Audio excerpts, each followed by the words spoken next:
Salut les matrus, salut les supporters des Verts, j'espère que vous allez bien, que tout se passe bien pour vous. Aujourd'hui, on se retrouve tout simplement pour certainement le dernier avant-match. Voilà, on se retrouve pour l'avant-match de cette 34e et dernière journée de Ligue 2 BKT. Voilà, j'espère que ce sera le dernier avant-match, j'espère qu'on n'ira pas au barrage.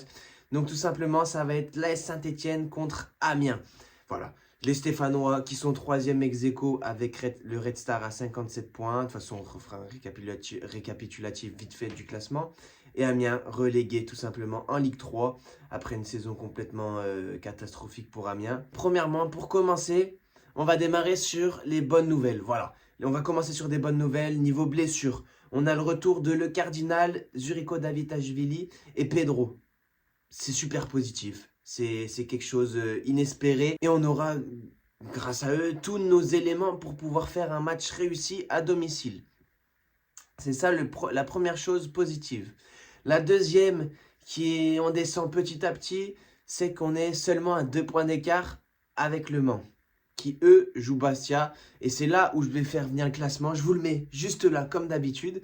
En fait, ça fait Le Mans, 57 points. Parce que j'ai 59 points, pardon. Je me mets en même temps le classement parce que voilà, 3 on n'en parle pas parce qu'ils sont premiers, c'est sûr qu'ils sont premiers.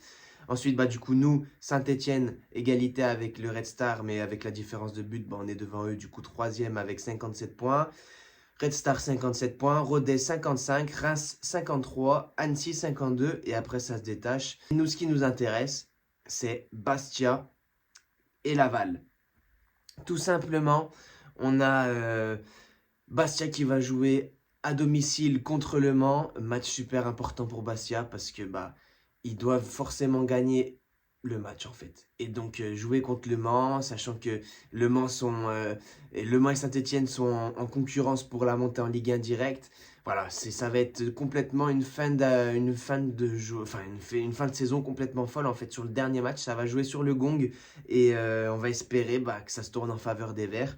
Donc Laval, ils vont jouer contre Boulogne-sur-Mer.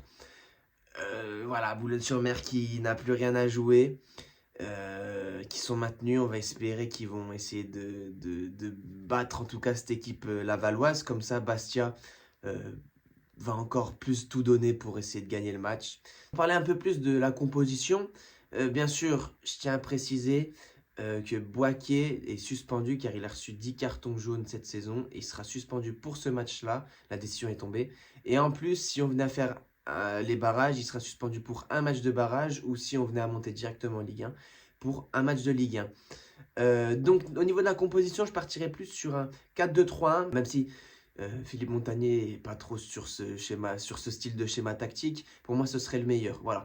Donc on partirait tout simplement avec l'Arseneur, même si j'aimerais vraiment que Maubleu soit au cage. Dans la défense, à gauche, je mettrais Benold, le Cardinal et Nadé au centre. À droite, Pedro, si jamais ils sont de retour. Pareil pour le Cardinal. Dans les deux milieux, là c'est un peu difficile parce qu'on n'a pas vraiment le choix. Je mettrais Miladinovic par défaut, même s'il fait vraiment pas des bons matchs. Franchement, je commence à en avoir un peu marre de lui. Et à côté, bah, je mettrais pourquoi pas Gadek Bekou qui a pas fait une mauvaise rentrée, mine de rien. C'était un match un peu compliqué. Rodez, on le sait. En milieu offensif, je mettrais bah, pourquoi pas Davitashvili. Je vais vous expliquer comment je vois les trucs. Vu qu'on n'a plus Bokier, je mettrais Davitashvili. Vu qu'il a cette touche de balle et cette faculté à aller toujours vers l'avant, je trouve qu'en milieu offensif, il pourrait être pas mal. Voilà, c'est vraiment mon avis. Dites-le moi dans les commentaires, bien sûr, ce que vous en pensez. Mais donc voilà, je le mettrais vraiment milieu offensif. À droite, je mettrais Cardona. À gauche, je mettrais Dufus. Même s'il ne fait pas, franchement, des bons matchs non plus. Mais c'est pour apporter vraiment offensivement. Parce que là, il va falloir mettre des buts.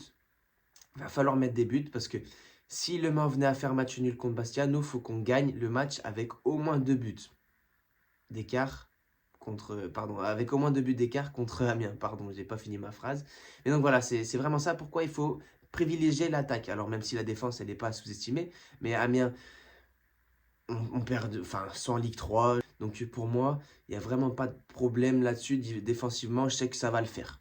Offensivement, c'est là où on pêche actuellement, c'est offensivement, et c'est là où le but de Cardona peut-être va faire un peu la révolte pour les attaquants en fait. Donc voilà, j'espère vraiment que va y avoir des buts, j'espère. Et donc voilà, c'est pour ça. Et après en pointe, j'ai oublié de finir, Stas, hein. Donc voilà, c'est vraiment ça ma composition. Je passe un peu sur tout, mais ça va assez vite, hein. J'espère vraiment que les Verts vont faire un résultat. Je serai au stade, c'est officiel, voilà, je serai au stade. C'est avec plaisir pour les 50 ans de l'épopée stéphanoise. Ça va être un match de fou en fait. Ça va être complètement un truc incroyable. Et donc voilà, donc bien sûr, n'hésitez pas à me suivre sur les différents réseaux sociaux pour avoir un maximum de vidéos, voilà, de l'ambiance du stade, des joueurs, de tout ça. Si on venait à monter en Ligue 1, je serais sur le terrain pour l'envahissement. Enfin voilà, on verra. C'est pas sûr, mais on verra. J'espère vraiment que c'est le dernier avant-match et que pourquoi pas, n'hésitez pas à me dire dans les commentaires aussi si vous voulez que je fasse des vidéos avant-match débrief, pareil, mais pour la Coupe du Monde, pour la France. N'hésitez pas à me dire, c'est des petits trucs comme ça qu'on pourrait faire pendant cette période estivale. Voilà, n'hésitez pas à me dire dans les commentaires. En tout cas, les amis, on se retrouve pour le débrief du match. J'espère que ça va être la fête, qu'on va tout simplement monter en Ligue 1 parce qu'il y en a marre d'être en Ligue 2. Et cette fois-ci, j'espère qu'on restera en Ligue 1 pour de bon si on venait à monter. Pour finir cette vidéo, n'hésitez pas à vous abonner, commenter, liker, partager. C'est la dernière, il faut faire péter les scores. Et voilà, on se retrouvera pour le débrief du match. On n'oublie pas le plus important, allez les Verts!